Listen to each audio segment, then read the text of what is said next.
Youngsters like cockroaches. They don't get any employment. They don't have any place in profession. Some of them become media. Some of them become social media. Some of them become RTI activists. Some of them become another activists, and they start attacking everyone. Cockroach Janata party ಅಂದ್ರೇನು? ಯುವ ಜನರ ಅಸಮಾಧಾನಕ್ಕೆ ವ್ಯಂಗ್ಯ ರೂಪದ ಹೊಸ digital ಚಳವಳಿ. ನವದೆಹಲಿ. ದೇಶದ ರಾಜಕೀಯ ಹಾಗೂ ಸಾಮಾಜಿಕ ಜಾಲತಾಣಗಳಲ್ಲಿ ಇತ್ತೀಚೆಗೆ ಭಾರೀ ಚರ್ಚೆಗೆ ಕಾರಣವಾಗಿರುವ ಕಾಕ್ರೋಚ್ ಜನತಾ ಪಾರ್ಟಿ ಸಿಜೆಪಿ ಎಂಬ ಹೆಸರಿನ ಹೊಸ ಡಿಜಿಟಲ್ ವ್ಯಂಗ್ಯಾತ್ಮಕ ಚಳವಳಿ ಯುವಜನರ ಗಮನ ಸೆಳೆಯುತ್ತಿದೆ.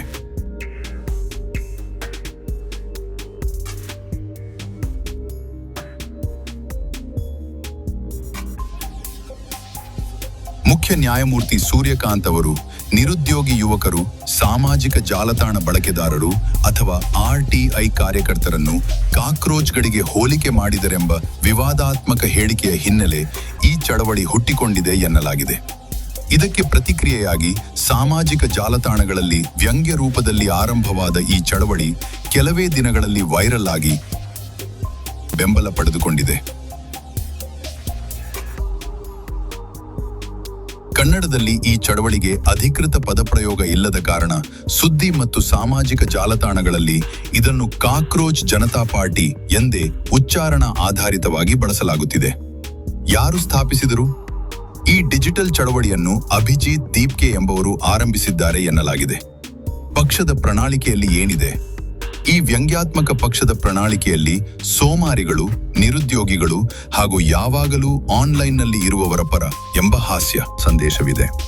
ಜೊತೆಗೆ ಪರೀಕ್ಷಾ ಪ್ರಶ್ನೆ ಪತ್ರಿಕೆ ಸೋರಿಕೆ ವಿರುದ್ಧ ಕಠಿಣ ಕ್ರಮ, ಪಕ್ಷ ಬದಲಾಯಿಸುವ ರಾಜಕಾರಣಿಗಳಿಗೆ ನಿಷೇಧ ಸೇರಿದಂತೆ ಹಲವು ಬೇಡಿಕೆಗಳನ್ನು ಮುಂದಿಟ್ಟಿದೆ. ರಾಜಕೀಯ ನಾಯಕರು ಸೇರ್ಪಡೆ.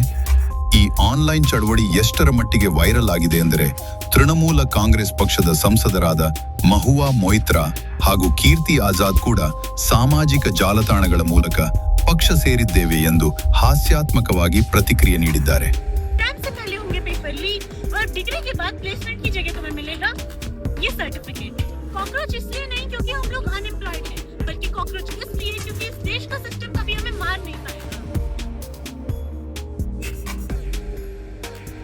ಇದೀಗ ಯುವ ಜನರ ನಿರುದ್ಯೋಗ, ಪರೀಕ್ಷಾ ಅಕ್ರಮ ಹಾಗೂ ಆಡಳಿತ ವ್ಯವಸ್ಥೆಗಳ ವಿರುದ್ಧದ ಅಸಮಾಧಾನವನ್ನು ವ್ಯಂಗ್ಯ ರೂಪದಲ್ಲಿ ಹೊರಹಾಕುವ ವೇದಿಕೆಯಾಗಿ ಕಾಕ್ರೋಚ್ ಜನತಾ ಪಾರ್ಟಿ ಸಾಮಾಜಿಕ ಜಾಲತಾಣಗಳಲ್ಲಿ ದೊಡ್ಡ ಮಟ್ಟದ ಚರ್ಚೆಗೆ ಕಾರಣವಾಗಿದೆ.